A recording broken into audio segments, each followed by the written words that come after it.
actually try to avoid watching the response videos. Good for you. Do you watch them? If they're I can't help it. If there's Really? one about me. Really? I have not watched Oh, them. Really? I have to. I know that there's a video Oh my just like gosh. hating me out there. Yeah? Yeah, maybe I'm giving them power. I am. Yeah. Well, I hope you pass that power on to me, as this will be my first response video to you! Ma. Excuse me. Ma. Hey everybody, let's talk about sex, as in biological sex or biosex. What is it? I'll begin. Wait, what is this? Is this a film strip? It's spelling out cope, as in dealing with something difficult? It's almost like you're trying to say that I have to cope with you guys saying that there are more than just two genders. Is that what I'm getting at? By saying our culture is laden with innumerable misconceptions regarding sex. So you're saying that the doctors from all over the world who studied all this stuff, it's just pointless. Fucking terrific. Society's definition usually goes something along the lines of Either of the two main categories, male and female, into which humans and many other living things are divided on the basis of their reproductive function. This is a common portrayal of sex that I'd feel safe in assuming most people are very familiar with. Something about sex I don't think many people are familiar with, however, is that it's a social construct. You lose! Good day, sir! It's a method of classification invented by humans, just like all labels and systems of classification are constructs. Well, wouldn't that make our lives even more easy and simpler by doing these labelings? It would just help us out better? Now don't get me wrong, our body's physicality is not a construct. A person may, for example, have facial hair, XY chromosomes, tons of testosterone flowing through their veins. Well, that's a pretty good description of a male, so what's the problem? The way our bodies are is simply undeniable. However, labeling a person like this male based on their physical characteristics is a human design. I will call you male, even if there are other parts or variations of your biology that indicate you may not fit perfectly into society's typical definition of the category. Male it is. Wait, what the hell was that? To me, that just sounded like you're making things more complicated just to cope with people's feelings. Oh, that's why you have the cope film strip there. Clever girl. Or whatever you are today. After all, body parts are not inherently male or female, they're just body parts. Pop quiz. This is a male arm, a female arm, an arm. Ha! Trick question. That's a picture of me back in high school. Yeah, I used to sport a really cool long fuse back in the day. Hey, wait a minute. How the hell did you get my photo?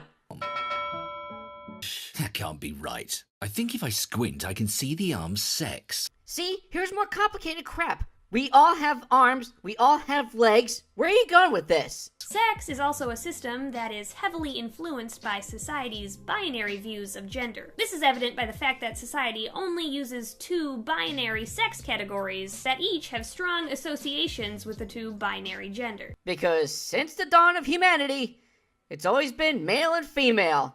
And here you are, just gonna down the crapper, huh? These two sex categories include male associated with man and female associated with woman. That's right, he can be taught! To recap, why am I calling you male instead of recognizing that sex exists on a spectrum? Because I think sex is the same as gender, and since I like the idea of two genders, I conclude there must also be two sexes. So rather than just looking between your legs and figuring out, oh, you're this gender, you're just gonna say, fuck it. Just let that pass and I'll figure it out later down the line because spectrum and feelings! Which classification a person receives is largely based on the following: chromosomes, hormones, gametes, primary sex characteristics, which are present at birth and directly related to reproduction. These include external sex organs, such as the vulva, clitoral glands, penis, and scrotum. They said penis.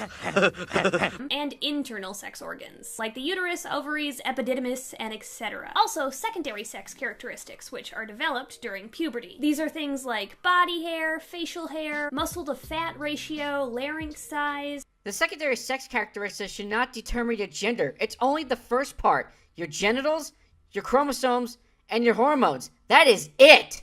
Society's idea of the perfect specimen in each of these categories might look something like this. A male with lots of testosterone, XY chromosomes, sperm, a penis, testicles, facial hair growth, a deeper voice, broad shoulders, and a more muscular build. While the ideal female would have lots of estrogen, XX chromosomes, ovum, vulva, uterus, little to no facial hair, higher voice, broad hips, and breasts.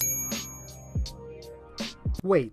Okay, I have to say something. Holy shit, the crappy little cartoon can talk? I'm not sure where I fit in this chart. See, I'm a person with PMDS. In my case, this means that I have all the previously stated characteristics, XY chromosomes, testosterone, a beard, but I also have a uterus and fallopian tubes. Well, congratulations, sir. You are the proud owner of a rare disease called persistent Mullerian duct syndrome. This rare disease should not determine your fucking gender.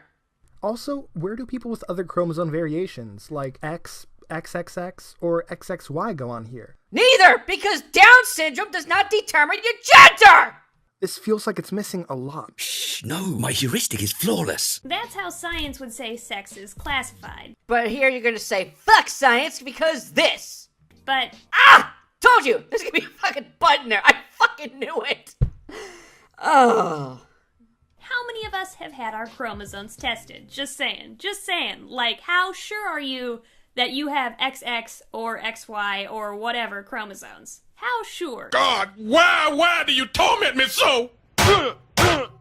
And when was the last time you had your hormone levels checked? How can anyone be so sure they fit neatly into one of these boxes? Whatever happened to just looking between your damn legs? And what if a person knows for sure they don't fit precisely into either side of this table? I think many of us can think of a few people in our lives like this. For example, do you know any guys who can't grow beards? I do. I know, like, a ton. And are you friends with any women who do have facial hair? Sure, just check out the school cafeteria. If not, I'll introduce you to one right now. Me. Yes, Ash, you have hair on your face and all around your body. So do men. It's just that men have a thicker set than women. The purpose of having body hair is to help regulate body temperature.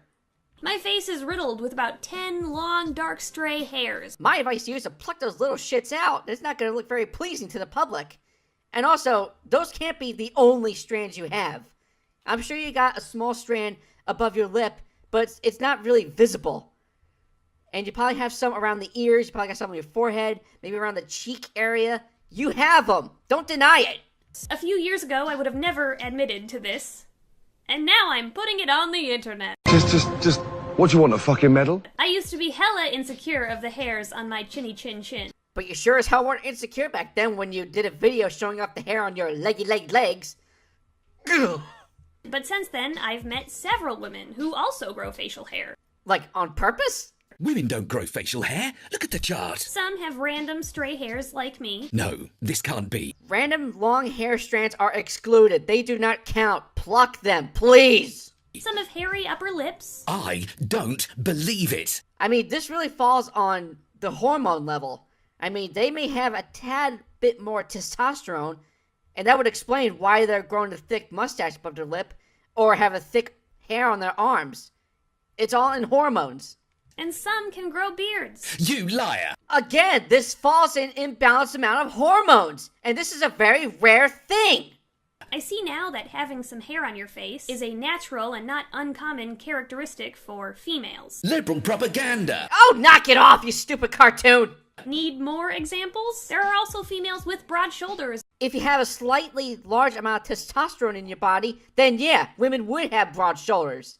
And prominent Adam's apples. Thanks to a high level of testosterone, it'll create a thicker bony cartilage known as a thyroid cartilage around the fucking larynx. How does having a thicker cartilage determine your gender? How? Just as there are some males who grow breasts. That is called gynecomastia, a medical condition in which men have an imbalanced level of hormones, in this case, too much estrogen. And can't produce sperm. Yeah, that one is called azoospermia, which is a result of an infection. An infection! Are you saying that someone who gets an infection determines their gender? Are you fucking nuts? We need to understand in many ways that while there are biological patterns, they are not rules. We need to understand in many ways that while there are biological patterns, they are not rules. They are not rules. They are not rules. Alright, I get it! Oh, that actually makes a lot of sense. However, we often talk about sex and gender as if there are rules. Because of biology! Rules that if your body does not follow, deem you inferior or strange. This is something we need to start challenging and changing. Biological sex is not so clear-cut. Maybe I need to revise my chart a bit. If you liked this video, the entire script was from my book. Oh, of course it came from your book! That's just fucking great! Yeah, fuck all the doctors who spent all their lives studying for this crap, and you did it through your fucking book! Well, you know what? Here's what I think of your stupid book!